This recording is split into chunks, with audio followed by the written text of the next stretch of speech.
Hey guys,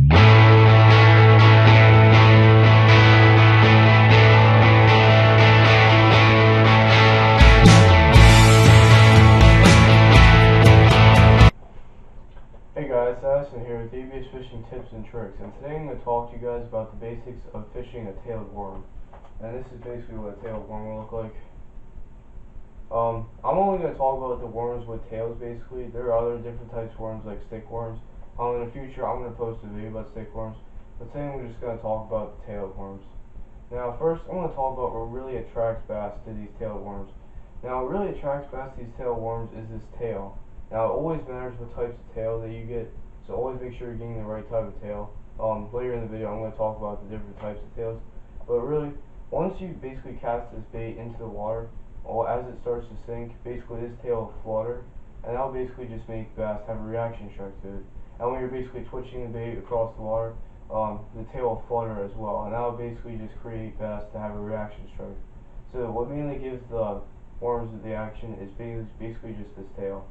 Next, I'm going to talk about the two different types of tails that are on tailed worms. Now, the first tail that I'm going to talk about is what I like to call the hook tail. This is basically what a hook tail looks like. It's very similar to the ribbon tail shape, but typically these tails are thicker. Personally, I really don't like the hook tails. The hook tails kind of have an old-fashioned action to it. They're very durable though, but really the action isn't very good. It's not very desirable to most bass. And really, it has typically you need to have a lot of wire going past this to really get the action going. So really, I wouldn't recommend using hook tails. You can, but really, I haven't had much luck on hook tails. Now, the next type of tail is the ribbon tail, and this is what I was showing previously, the ribbon tail. As you can see, the ribbon tail is a lot longer. It's a lot thinner, but it has a really good action to it that just drives bass crazy. It doesn't need a lot of wire to go past this tail to really get the action going. Very little wire needs to be going past it to get the action going. And it just has a really good action to it that makes bass just go crazy over when they see it. The only bad thing about this is I'd say it's really thin. So typically, some of the times the smaller bass would just like to nibble on tails, and they'll basically just rip these tails off, and really, you just have a normal stickworm that's really useless then. But I would always recommend getting ribbon tails. I wouldn't recommend getting hook tails. Just always recommend getting ribbon tails. Next, I'm going to talk about the first way to basically rig a tailed worm. Now, the main way to rig a tailed worm is the most popular way. It's called Texas rigging worm. Now, I usually typically call these Texas worms, mainly because I always Texas rig a worm. That's mainly the most popular way to basically rig these. Now, to basically rig this, you're going to need one of these certain types of worm hooks, and this is basically what a typical worm hook will look like. Just make sure you have that perfect shape. The brand for this, I would recommend getting Gamakatsu. It's a really good brand. It can be a little bit on the more expensive side, but really you're paying for what you get because these are really good, high quality. And then you're going to need your bullet weight as well. And this is basically what a bullet weight looks like. You can get the more expensive ones that are made of like bronze or these certain types of materials. This is just a lead one, and they're really cheap too. You can get the XPS brand. They're pretty cheap. You can get about like 8 or 9 of these for about $3.49. Now I'm going to show you guys basically how to rig it.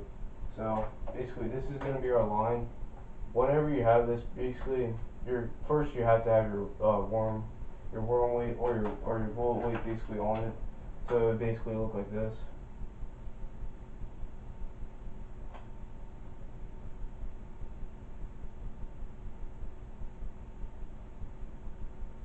This is basically what it would look like. Since once you have it like this, now you're ready to basically hook your worm on. So basically when you hook your worm on, it's going to look something like this. Basically just take your worm and just basically use your hook. Now there should be sort of like a design on this. As you can see, there's sort of a bumpy side on this. Basically that's the side that you're going to have the hook sticking out of, and the flat side right here is basically where your hook's going to be. So the bottom of the hook is going to be there. So it's going to look something sort of like this. So now first, basically just take your hook with the flat side facing towards the inside of the hook. Push it down the whole way until you get to the really edge of that hook. Pull it through then, just like this. and then basically just push the worm the whole way up to the eye of the hook, just like this. Sort of flip it around to the eye, sort of covered up, and then just basically put your hook through the flat side of the worm, just like this, and just make sure everything's right. And basically to make it weedless, which is what Texas rigging is, just put a little bit of skin with the worm on, and that's basically what it'll look like. There are different other ways that you can rig a worm, but Texas rigging is really the most popular way, and personally my favorite way to rig these. Now you can get these certain types of hooks, these hooks with basically weights basically molded onto them. Really, I don't like those, but if you don't like using a bull weight, which can be really loose, at times it may make you feel like false strikes, but really, I would always recommend using the separate bullet weights and then the normal worm hook. Next, I want to talk to you guys about how the first way to fish a ribbon tail worm or this Texas worm when it's Texas rigged. Now, when you're fishing a Texas worm or just a tail worm and it's Texas rig style, basically there's only mainly one way to fish it, and it's called bottom bouncing. Bottom bouncing is basically when, as soon as it hits the water, it's basically gonna, once it hits the bottom of the water, it's basically gonna look like this, because the weight's gonna basically keep the worm vertical, and the tail's basically just gonna be sitting like this. Just let it sit there for a few seconds, and then just basically twitch it like this. It's gonna be going up, and the tail's basically gonna be fluttering. Bounce that, like basically twitch it up 3 times, and then just let it sit. That tail will basically constantly keep fluttering until it hits the bottom, and basically just keep doing that until you get a fish. This will basically force bass to have a reaction strike, and it basically drives bass crazy. And I have I've had a lot of success with fishing it like this. You can fish it other ways, but this is just the main popular way to do it, and personally it's my favorite way to do it. Next, I'm going to talk to you guys about the different types of colors that you should use in certain water conditions. Now, fishing a Texas tailed worm, really, I would always recommend fishing them in clear water. If you fish them in cloudy water, it's really not going to be it's not going to work very well, mainly because they're very subtle. These baits are really subtle.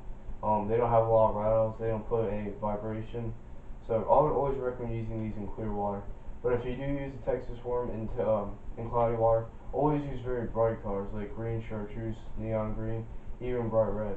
But if you're going to fish a worm in very clear water, use very natural colors like maybe a green pumpkin or a dull green or even a dull brown. Sort of like this type of brown or green. It's a really dull brown or green. And it works really well in clear water.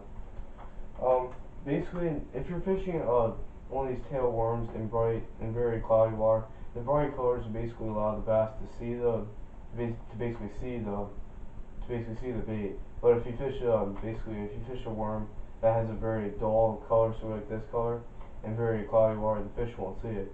Now, if you're fishing one of these in clear water, basically using very dull colors to basically not spook them, because if you use very bright colors, typically in a very clear water situation, that typically bass will get spooked by that, or they just won't bite on it.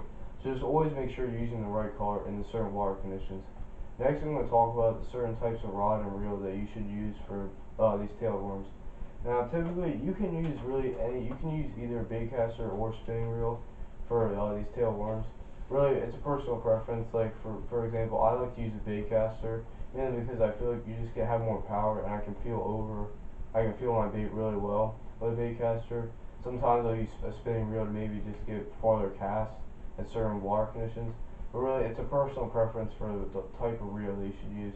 Now, the type of rod that you should use, I would always recommend using a medium to medium heavy power with a fast action, and a rod that's at least 6'6" in length. Basically, I would always recommend using medium heavy power, mainly because it gives you a lot of backbone for this bigger fish. Because a lot of bigger fish will typically be biting on tailed worms, and it just allows you to feel your worm just a lot better, so you can feel those really light strikes. And also, I would always recommend using a rod 6'6" in length, or at least bigger than that, mainly because it will allow you to feel very light strikes and allow you to have really good hook sets. Now, for the rod that I use a baitcaster typically, and this is basically what my baitcaster this is what my baitcaster looks like. It's a 6'6" medium heavy Bionic Blade Bass Pro Series with a Bass Pro Pro Qualifier reel. This has worked really well for me. So really, it's a personal preference if you want to use a spinning reel or a bait caster reel for fishing tailworms. Next, I'm going to talk about the different types of brands that you should get for fishing if you're going to fish a tailworm. Now, the first type of brand that I would always recommend getting is the Bass Pro Tournament Series, and this is basically what a Tournament Series worm looks like. Some different types of companies have their different types of style worm, but this is really what the Bass Pro XPS, the Bass Pro Tournament Series looks like.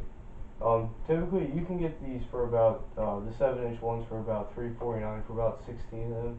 They're pretty cheap. They're really good, high quality too. And personally, I think they had the best action over all the other companies. But you can get it in any other companies. But Bass Pro Tournament Series is a really good brand. Next is the Zoom brand. Now, I don't have an example of a worm for the Zoom brand, but Zoom brand is a pretty good brand. Personally, I don't like them nearly as much. They're pretty cheap too. You can get about 12 of them for about $2.50 to $3. They do work pretty well, but personally, I don't think the action is nearly as good. But you can still get the brand. But I would always recommend getting the Tournament Series. And you can get the more expensive soft plastics, but really, those are just the two main companies that make the cheaper ones, and are still really good, high quality.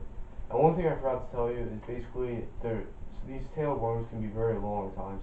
Typically, I use a 7-inch 7-inch worm length, which is about this long. Really, they can range from 12 to 12 inches, 7 to 12 inches. Sorry.